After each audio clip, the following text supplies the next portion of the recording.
today's video is bibili kami ng barbecue kasi wala kaming uulamin ngayong gabi.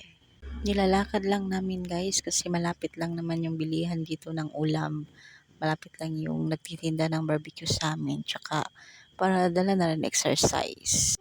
Kasama ko pala ngayon ang asawa ko tsaka kakarating lang niya galing trabaho. Medyo tahimik na yung kalsada kasi gabi na, ewan ko anong oras na ba ngayon. Tsaka malapit na rin kami sa may nagtitinda ng barbecue. Kahit gabi na guys, may sunset pa rin. Ayan, zoom ko. Ayan, ang ganda ng sunset. Gandang tingnan.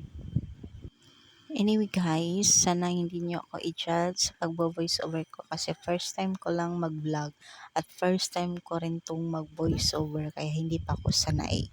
Kakaumpisa ko lang mag-vlog, naisip ko lang na mag-vlog kaya ayan, inumpisahan ko.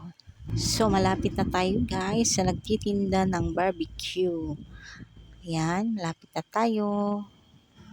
Masarap yung barbecue dito guys kaya sulit na sulit talaga yung ibibili mo ng barbecue kasi ang sarap ng barbecue dito tsaka yung sauce nila masarap din. So andito na kami guys at mamimili na kami ng barbecue na bibilhin namin.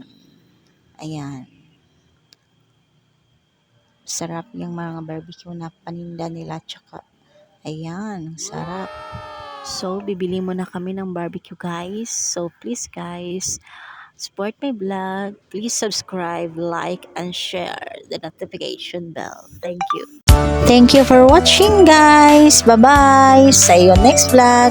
Thank you.